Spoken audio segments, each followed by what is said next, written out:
Bom, vamos aqui para o Python, nas bibliotecas matemáticas, na biblioteca, né?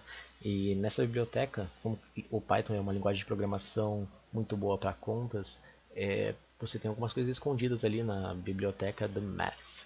Então, se você fizer a importação dela, primeiro de tudo, você vai conseguir pegar bastante coisa, né?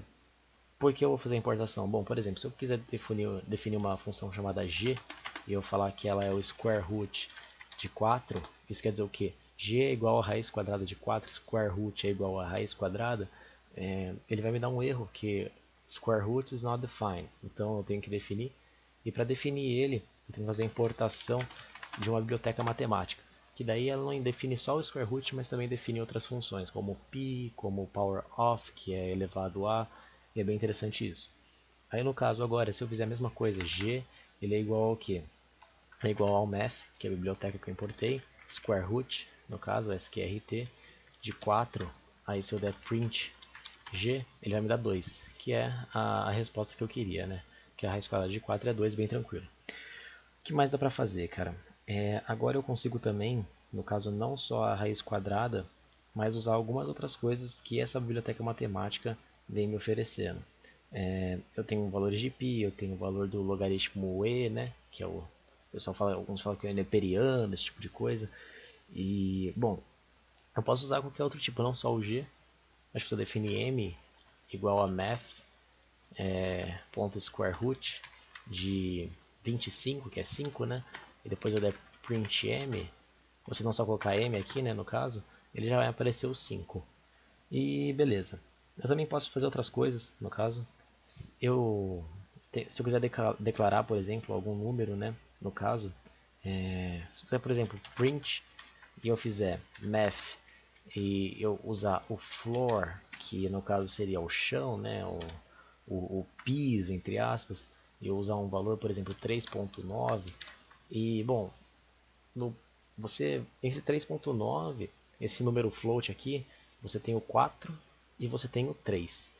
O 4 é o próximo, o 3 é o antecessor no caso, porque 3.9 é muito mais perto de 4 do que 3. Porém, se eu quiser mostrar o 3 ainda, eu posso aplicar uma função que é o floor. Eu vou mostrar o floor dessa função que é o 3. E se eu quiser usar o 4? Bom, se eu quiser usar o 4, eu uso esse cell aqui e eu coloco o mesmo 3.9 que eu usei da última vez. Ele vai me printar o 4, que é o mais próximo desses dois.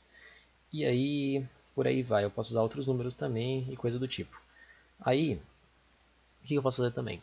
Que é bem interessante. Quando eu quero usar, por exemplo, eu quero usar a função square root, eu quero usar o power of, porque tem aquela função, né, que eu falei, tem uma que é POW, no caso, que é power of, e ela usa o elevado. Se eu fizer 4 vezes 4 aqui, por exemplo, ele vai dar 4 elevado a 4. Mas eu posso usar o POW também, seria um POW assim de 4,4, isso é da biblioteca matemática. Daí vai dar 256 também. Só importando a biblioteca eu posso fazer isso, hein? Porém, o que é interessante? Escrever sempre o math é muita coisa. Se na biblioteca matemática inteira, que é bem grande, eu tenho bastante coisa lá, eu quero só usar o square root e o power of, por exemplo, eu posso, por exemplo, começar aqui um novo projeto, vou falar que eu vou importar aqui a biblioteca matemática, mas daí eu venho aqui from math, no caso, que é a biblioteca matemática, import, daí eu vou colocar as funções que eu quero. Por exemplo, eu quero usar o square root, eu quero usar o power of. Aí eu já importei aqui no caso, e se eu só usar o POW aqui, por exemplo, eu usar o mesmo 4,4, ele vai printar aqui para mim normal. E aí eu também posso chamar essa biblioteca matemática, porque, por exemplo, se eu escrever aqui g igual a square root 4, daí eu venho aqui e eu coloco o g, ele é 2, né?